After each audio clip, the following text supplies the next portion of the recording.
Жаңы төрөлгөн ымыркайдын дени сак болуп чоңоюусу үчүн дарыгерлер көпчүлүк учурда аларды укалап туруу абзел экендигин айтышат. Себеби бул ыкма баланын терисине гана эмес, анын өсүүсүнө, кыймыл аракетине жана кан айлануу системасынын иштөөсүнө, нерв клеткаларынын өрчүшүнө оң таасирин бере алат. Ошол эле учурда адистер наристеге укалоо пайдалуу болуусу үчүн алгач эрежелерди билип алуу керектигин белгилешет.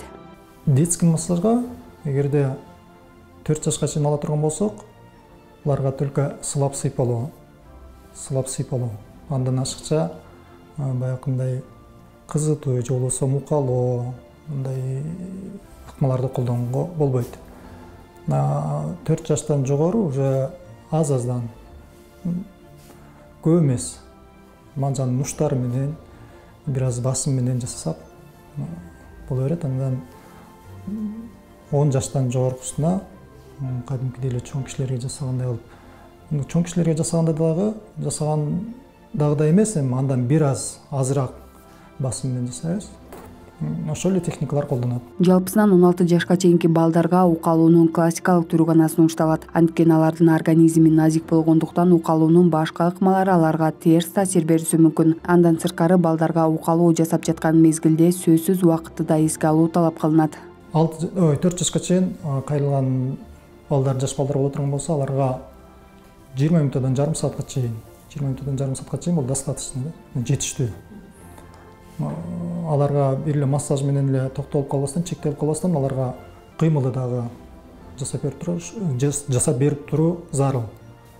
4 жаштан жогору 10 жаш 40 минутта, андан жогорусуларына уже кадимкидей взрослый чоң адамдарга жасалгандай эле 1 саат, 1 сааттан ашыгыраак.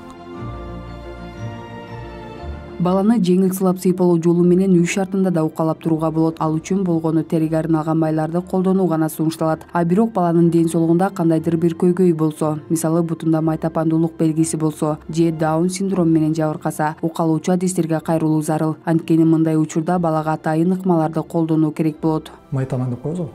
Ошолор менен көп кайрылышат. Себеби алардын төрөлгөндөн кийин алардын дене түзүлүшүнүн кандай өсүп бара жатканын билбейбиз да.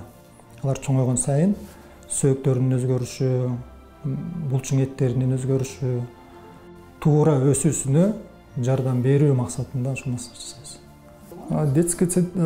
Детский церебральный паралич, ДЦП деген ДЦП оорусу менен кайрылгандар да бар. Бул жерде булчуң өзүнүн функциясын толук кандуу аткарбай калган учурда, мына ошонун массаждын таасири менен дагы ошол ооруну алдыга жакшыртууга көмөк көрсөтүлөт. Балдардын ден соолугу чың болуп чоңоюусу үчүн адистер алар туулгандан тарта туура кам көрүп, өз убагында укалоо жасап турууну сунушташат. Акмарал Маликова, Самат Сайдамат уулу, Арутан көрсөтүүсү.